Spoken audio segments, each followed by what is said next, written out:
இம்முறை கொண்டாடுகிற ஈஸ்டர் தினமும் இதற்கு முன்பதாக கொண்டாடிய ஈஸ்டர் தினம் இரண்டுமே முழுவதுமாக தாக்குதல்களுக்கு மத்தியில தான் நாங்கள் கொண்டாடி கொண்டிருக்கக்கூடிய நிலையாக இருக்கிறது என்று சொல்லிட்டு என்ன சொல்றாருன்னா, இது தொடர்பாக உலக மக்கள் பேசுவது அவர்களுடைய கடமையாக இருக்கிறது. ஆக்கிரமிக்கப்பட்டிருக்கக்கூடிய இந்த மேற்கு கரையாக இருந்தாலும் அல்லது காசாவாக இருந்தாலும் சர்வதேச அளவில் இருக்கக்கூடிய கிறித்தவ மதபோதகர்கள் மௌனித்து இருக்கக்கூடாது. மௌனத்தை ஆயுதமாக ஆக்காமல் நீங்கள் பாலஸ்தீன மக்களுக்காக பேச வேண்டும். லெபனானையும் ஆக்கிரமிக்கணும் என்று சொல்லி அவங்க நினைச்சுக்கிட்டே இருக்கிறாங்க. எனவே நாங்கள் ஆட்களை குறைப்பதோ எங்களுடைய இராணுவத்தை குறைப்பதோ ஆயுதங்களை குறைப்பதோ என்பது அசாத்தியமானது. அதை நாங்கள் செய்ய மாட்டோம். தேவைப்பட்டால் மீண்டும் யுத்தத்திற்கு நாங்கள் வருவோம் என்கிற செய்தியை நாயிம் காசிம் அவர்கள் வெளியிட்டிருக்கக்கூடிய நேரத்தில் தான் பாலஸ்தீன விடுதலை அமைப்பு இன்றைக்கு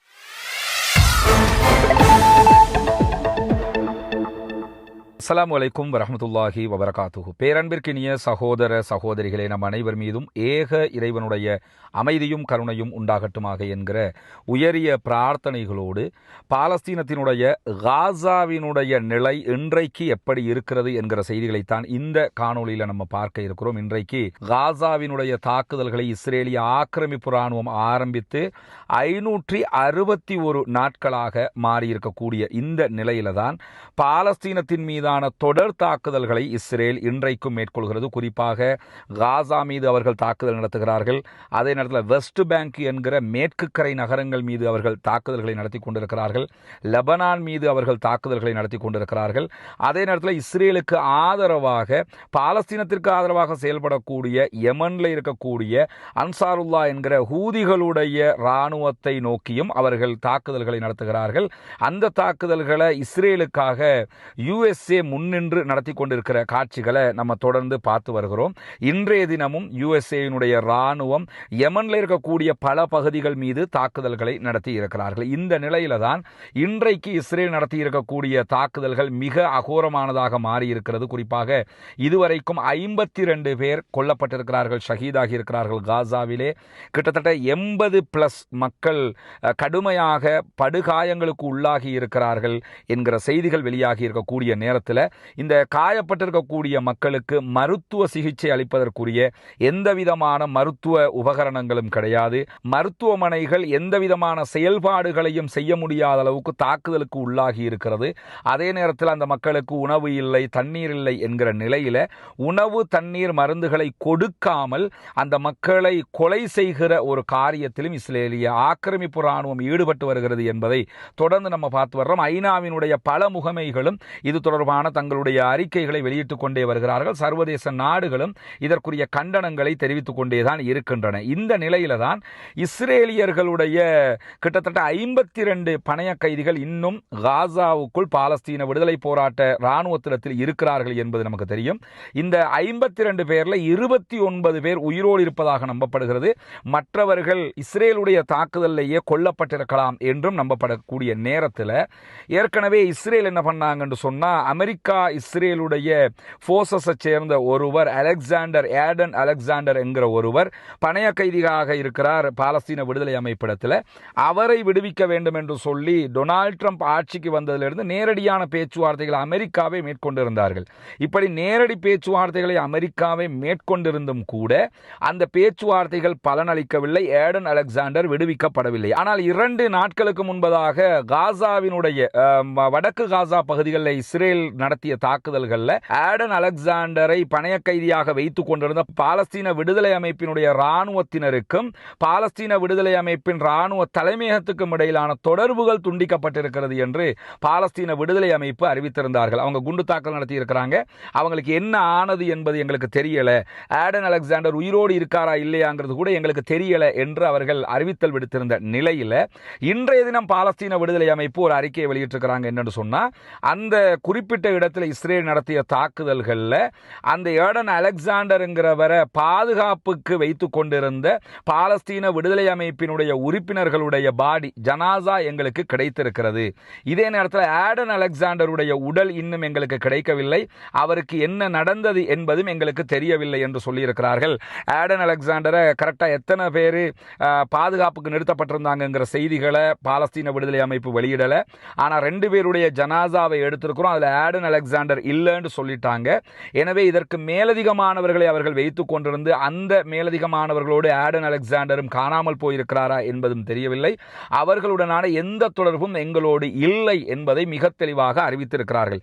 பொதுவாக ஏற்கனவேயும் பாலஸ்தீன விடுதலை அமைப்பு இப்படியான சில பேர் இல்லை என்கிற செய்திகளை அறிவித்திருந்தாலும் பணைய கைதிகள் விடுதலையின் போது அப்படிப்பட்டவர்கள் விடுதலை செய்யப்பட்ட வரலாறுகளும் இருக்கிறது. ஒரு யுத்த தந்திரமாக கூட அவர்கள் இதை கையாளக்கூடும். ஆனால் இந்த விவகாரத்தில் இது யுத்த தந்திரமாக கையாளுகிறார்களா அல்லது உண்மையிலேயே ஆடன் அலெக்சாண்டர் கொல்லப்பட்டு விட்டாரா என்பது பற்றிய விவரங்கள் இன்னும் வெளியாகவில்லை. ஆனால் இது அமெரிக்கா இஸ்ரேலுக்கு மிகப்பெரியதொரு பின்னடைவாக மாறும் என்பதிலே எந்த மாற்று கருத்தும் இல்லை. காரணம் என்னன்னா, ஆடன் அலெக்சாண்டரை பொறுத்தவரையில் அமெரிக்காவினுடைய பிரஜா உரிமையும் பெற்றிருக்கிறார், இஸ்ரேலுடைய குடியுரிமையும் பெற்றிருக்கிறார். எனவே ரெண்டு நாட்டுக்கும் சொந்தமானவராக அவர் இருக்கிற காரணத்தினால அவருடைய இழப்பு என்பதும் இஸ்ரேலிய அரசாங்கத்தினுடைய தோல்வியாக மாறுகிறது என்பதை நம்ம புரிந்து கொள்ள முடிகிறது. அதே நேரம் இஸ்ரேலுக்குள்ள இன்றைக்கும் பலத்த எதிர்ப்பு ஆர்ப்பாட்டங்கள் நடைபெற்றுக் கொண்டே இருக்கிறது. இஸ்ரேலிய இராணுவத்துக்குள்ள ஏற்பட்டிருக்கக்கூடிய புரட்சியினால இஸ்ரேலிய இராணுவத்தைச் சேர்ந்தவர்கள் தொடர்ந்து கையெழுத்துக்களை அதிகரித்து வருகிறார்கள். யுத்தத்தை நிறுத்த சொல்லி அவர்களே தற்போது போராட ஆரம்பித்திருக்கிறார்கள். 1,50,000க்கு மேற்பட்ட கல்வியலாளர்கள், இராணுவத்தில் இருக்கக்கூடியவங்க, இராணுவ மருத்துவர்கள், அதே போன்று இராணுவத்தினுடைய உளவு பிரிவில் செயல்படக்கூடியவர்கள் என்று பல பேருமே இப்படி கையெழுத்து போட்டுக் கொண்டிருக்கிறார்கள் என்கிற செய்திகளும் தொடர்ந்து வெளியாகி கொண்டிருக்கக்கூடிய நேரத்தில் தான் இன்றைய தினம் பாலஸ்தீனத்தினுடைய கிறித்தவ மத போதகராக செயல்படக்கூடிய, பாலஸ்தீனத்திற்குள் கிறித்தவ மத போதனைகளில் ஈடுபடக்கூடிய போதகர் ரெவரண்ட் முந்தர் ஐசக் என்கிறவர் ஒரு அறிக்கையை வெளியிட்டிருக்கிறார். அந்த அறிக்கையில் உருக்கமான ஒரு செய்தி அவர் சொல்லியிருக்கிறார். என்னன்னு சொன்னா, நம்ம 2வது வருடமாகவும் ஈஸ்டர் தினத்தை யுத்தத்துக்கு மத்தியில் கொண்டாடக்கூடிய ஒரு நிலையாக இருக்கிறது. அது வெஸ்ட் பேங்காக இருந்தாலும் சரி அல்லது காசாவாக இருந்தாலும் இந்த 2 நகரங்கள்லையுமே நாங்கள் இம்முறை கொண்டாடுகிற ஈஸ்டர் தினமும் இதற்கு முன்பதாக கொண்டாடிய ஈஸ்டர் தினம் இரண்டுமே முழுவதுமாக தாக்குதல்களுக்கு மத்தியில் தான் நாங்கள் கொண்டாடி கொண்டிருக்கக்கூடிய நிலையாக இருக்கிறது என்று சொல்லிட்டு என்ன சொல்றாருன்னா, இது தொடர்பாக உலக மக்கள் பேசுவது அவர்களுடைய கடமையாக இருக்கிறது. ஆக்கிரமிக்கப்பட்டிருக்கக்கூடிய இந்த மேற்கு கரையாக இருந்தாலும் அல்லது காசாவாக இருந்தாலும் சர்வதேச அளவில் இருக்கக்கூடிய கிறித்தவ மத போதகர்கள் மௌனித்து இருக்கக்கூடாது. மௌனத்தை ஆயுதமாக ஆக்காமல் நீங்கள் பாலஸ்தீன மக்களுக்காக பேச வேண்டும். அங்க பல சர்ச்சுகளை அவங்க அழிச்சிருக்கிறாங்க. அதே மாதிரி கிறித்தவ மக்கள் நிறைய பேர் கொல்லப்படுறாங்க இந்த யுத்தத்தில். எனவே அங்கே கொல்லப்படுகிறவர்கள் முஸ்லீம்கள் மட்டுமல்ல. நம்ம திரும்ப திரும்ப சொல்றதுதான், காசாவினுடைய பாலஸ்தீனத்தினுடைய பிரச்சனையை நிறைய பேர் ஏதோ இஸ்லாமியர்களுக்கும் யூதர்களுக்குமான பிரச்சனை நினைக்கிறாங்க.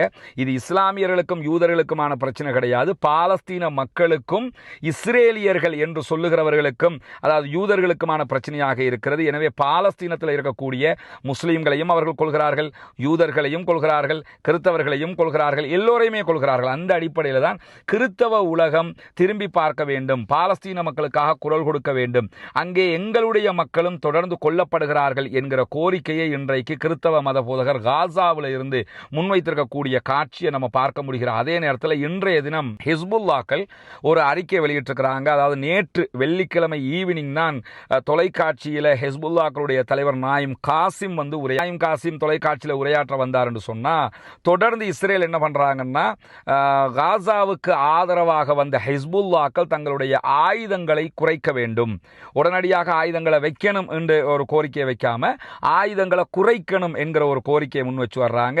லெபனானுக்குள்ளேயும் ஹிஸ்புல்லாவுக்கு எதிராக இருக்கக்கூடிய சில பேரும் இந்த கருத்தை வலியுறுத்தி வர்றாங்க. எனவேதான் இன்றைக்கு ஹிஸ்புல்லாக்கள் வெளியிட்டிருக்கக்கூடிய அறிக்கையில் என்ன சொல்றாங்கன்னா, லெபனானை பாதுகாப்பதற்கும் லெபனானை மீட்டெடுப்பதற்கும் பாலஸ்தீனத்திற்கு ஆதரவாகவும் நாங்கள் ஆயுதத்தை வைத்துக் கொண்டிருக்க வேண்டிய கட்டாயம் எங்களுக்கு இருக்கிறது. எக்காரணம் கொண்டும் நாங்கள் ஆயுத குறைப்பை செய்ய மாட்டோம், நாங்கள் யாருக்கும் பயப்படவும் மாட்டோம். எனவே எங்களிடத்தில் ஆயுத குறைப்பை பற்றி யாரும் பேசக்கூடாது என்று சொல்லி நாயிம் காசிம் இன்றைக்கு வெளியிட்டிருக்கக்கூடிய அறிக்கையில் சொல்லியிருக்கிறது மட்டுமல்லாம, இந்த தாக்குதல்களை பொறுத்தவரையில் நாங்கள் ரொம்ப பொறுமையாக அணுகி கொண்டிருக்கிறோம். யுத்த நிறுத்தம் என்று ஆனதுக்கு பிறகும் இஸ்ரேல் எங்கள் மீது, எங்கள் நாட்டின் மீது தாக்குதல்களை நடத்தி கொண்டே இருக்கிறது. எனவே நாங்கள் மீண்டும் யுத்தத்திற்கு வரவேண்டி ஏற்படலாம். எனவே எங்களை மீண்டும் யுத்தத்திற்கு இழுத்து விட்டு விடாமல் நீங்க சமாதானத்தை கடைபிடிக்க வேண்டும். இல்லை என்று சொன்னால் கண்டிப்பாக நாங்கள் யுத்தத்திற்கு வருவோம். ஏன்னா இஸ்ரேலை பொறுத்தவரையில் பாலஸ்தீனத்தை ஆக்கிரமிச்சது பத்தாது என்று சொல்லி எப்பொழுதும் லெபனானையும் ஆக்கிரமிக்கணும் என்று சொல்லி அவங்க நினைச்சுக்கிட்டே இருக்கிறாங்க. எனவே நாங்கள் ஆட்களை குறைப்பதோ, எங்களுடைய இராணுவத்தை குறைப்பதோ, ஆயுதங்களை குறைப்பதோ என்பது அசாத்தியம் அசாத்தியமானது, அதை நாங்கள் செய்ய மாட்டோம், தேவைப்பட்டால் மீண்டும் யுத்தத்திற்கு நாங்கள் வருவோம் என்கிற செய்தியை நாயிம் காசிம் அவர்கள் வெளியிட்டிருக்கக்கூடிய நேரத்தில் தான் பாலஸ்தீன விடுதலை அமைப்பு இன்றைக்கும் இஸ்ரேல் மீது பல தாக்குதல்களை நடத்தியிருக்கிறார்கள். நடத்தியிருப்பது மட்டுமல்லாமல் நேரடி யுத்தத்திற்கு நாங்கள் வரவேண்டி வரலாம் என்கிற செய்திகளையும் அவங்க சொல்லி இருக்கிறாங்க. அதற்கு முன்பதாக நேற்றைய தினம் இஸ்ரேல் ஒரு ப்ரொபோசலை கொடுத்திருந்தாங்க. ஏற்கனவே யுத்த நிறுத்தம் தொடர்பாக 40 நாட்கள் யுத்த நிறுத்தம். இந்த 40 நாட்களுக்காக 10 பணைய கைதிகளை விடுதலை செய்ய வேண்டும் பாலஸ்தீன விடுதலை அமைப்பு என்று இஸ்ரேல் கோரிக்கை விடுத்திருந்தாங்க. அதை முற்றுமுழுதாக நாங்கள் மறுக்கிறோம் என்று பாலஸ்தீன விடுதலை அமைப்பினுடைய தலைவர் அல் ஹையா அவர்கள் மிக தெளிவாக அறிக்கையாக வெளியிட்டாரு. இஸ்ரேலுடைய இந்த ஏமாற்று அறிக்கைகளை நாங்கள் ஏற்றுக்கொள்வதற்கு தயாரில்லை. நிரந்தர யுத்த நிறுத்தம், பாலஸ்தீனத்தை விட்டு இஸ்ரேல் வெளியேறுவது, பாலஸ்தீனத்தை டெவலப் பண்றதற்குரிய அந்த ஏற்பாடுகளை பண்றது, பாலஸ்தீன மக்களுக்கான உரிமைகளை கொடுப்பது என்பது ஒத்துக்கொண்டால் மட்டும்தான் நாங்கள் சமாதானத்திற்கு வருவதற்கு தயாராக இருக்கிறோம். இந்த சும்மா 40 நாள் சமாதானம் என்று சொல்லிட்டு எங்கள்கிட்ட இருக்க பணைய கைதிகளை எடுத்துட்டு போயிட்டு திருப்பி எங்களையே அடிக்கிறதுக்கு நாங்கள் ஒத்துக்கொள்ளவே மாட்டோம். எனவே அந்த ப்ரொபோசலை நாங்கள் மறுக்கிறோம் என்று சொல்லி நேற்று பாலஸ்தீன விடுதலை அமைப்பு அறிவித்து விட்டிருந்த நிலையில தான் இன்றைக்கு 5 டேங்குகள், அதாவது 3 மெர்காவா டேங்குகள், 2 D9 வகையான புல்டோசர்கள், அங்கே இருக்கக்கூடிய கட்டிடங்களை அடிச்சு நொறுக்கிறதுக்கு அழிக்கிறதுக்கு பயன்படுத்தக்கூடிய புல்டோசர்கள், D9 வகையான புல்டோசர் என்று சொல்லுவாங்க.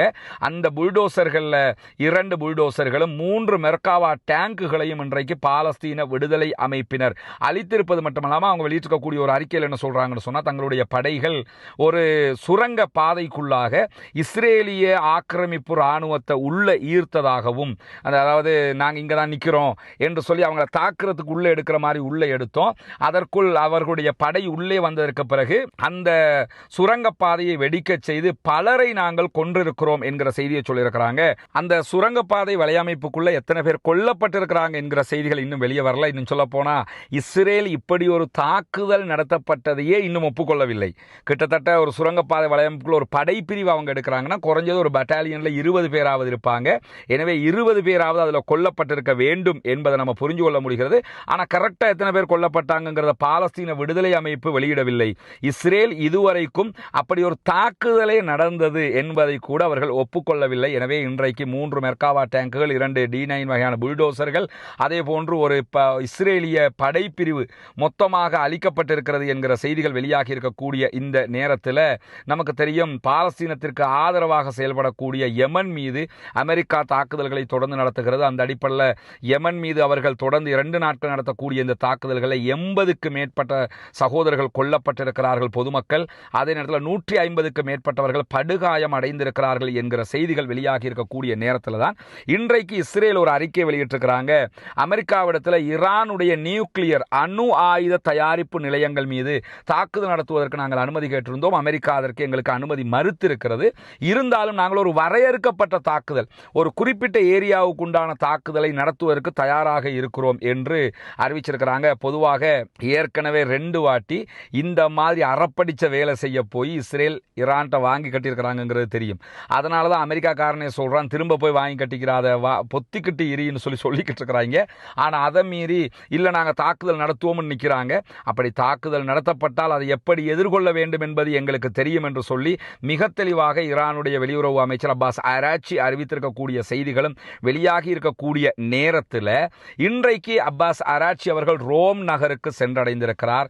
அமெரிக்காவுடனான நியூக்ளியர் டாக்ஸ் 2வது கட்டமாக ரோம்ல ஓமானுடைய மத்தியஸ்தத்தில் நடைபெறுகிறது. ஓமான் தான் நடுவராக இருந்து பேச்சுவார்த்தை நடத்துறாங்க. ஆனால் இந்த வாட்டி ஓமான்ல நடக்கல, அது ரோம்ல நடக்கிறது. ரோம்ல அவர் போய் இறங்கி இருக்கிறாருங்கிறதை இன்றைக்கு ஈரானுடைய இர்னா போன்ற செய்தித்தளங்கள் மிக தெளிவாக செய்தி வெளியிட்டிருக்கின்றன. எனவே இந்த வாட்டியும் மோதிர கையால் குட்டு வாங்கணும்னு இஸ்ரேல் விரும்பினாங்கன்னா ஈரான் மீது அவங்க அட்டாக் பண்ணலாம். அமெரிக்காவே வாயை பொத்திக்கிட்டீரின்னு சொல்லும் போது கூட அவங்க தாக்குதல் நடத்துவதற்கு தயாராக இருக்கிறோம் என்கிற பேச்சுக்களை பேசியிருக்கிறார்கள். பொறுத்திருந்துதான் பார்க்க வேண்டும் அதில் என்னவெல்லாம் நடைபெறப் போகிறது என்பதை. ஆனால் பாலஸ்தீன மக்களுடைய நிலை ரொம்ப கடினமான அவல நிலையாக மாறிக்கொண்டே இருக்கிறது. நமக்கு தெரியும், உண்ண உணவில்லாமல், குடிப்பதற்கு மருந்துகள் இல்லாமல், எந்த விதமான வாய்ப்பும் இல்லாமல் சோசியல் மீடியாவில் அவங்களோட செய்திகளை பார்க்க முடியாத அளவுக்கு கஷ்டப்படக்கூடிய காட்சிகளை நம்ம பார்க்குறோம். நிறைய சகோதரர்கள் அந்த ஒரு செய்தியை பரப்புகிறாங்க, ரஃபா சுற்றி வளைக்கப்பட்டிருக்கிறதுன்னு. அது இன்னைக்கு மட்டும் இல்லை, இந்த யுத்தம் ஆரம்பித்ததுலேருந்து சுற்றி வளைக்கப்பட்டு தான் இருக்குது. எனவே பாலஸ்தீன மக்களுக்காக நம்ம பிரார்த்தனை செய்கிறோம். அதே நேரம் பாலஸ்தீன அப்பாவிகளுக்காக துவா கேட்கிற மாதிரியே இஸ்ரேலிய ஆக்கிரமிப்பு இராணுவத்திற்கு எதிராக ஒவ்வொரு தொழுகைகளிலும் குனூத்து நாசிலாவை ஓதுவதற்கு மறந்து விடாதீர்கள் சகோதரர்கள். பாலஸ்தீன மக்களுக்காக ஜனநாயக ரீதியாக குரல் எழுப்பவும் மறந்து விடாதீர்கள் என்கிற உயரிய கோரிக்கையை முன்வைத்தவனாக இன்றைய இந்த வீடியோவை முடித்துக் கொள்கிறேன். வாஹர் தஅவானா அல்ஹம்துலில்லாஹி ரப்பில்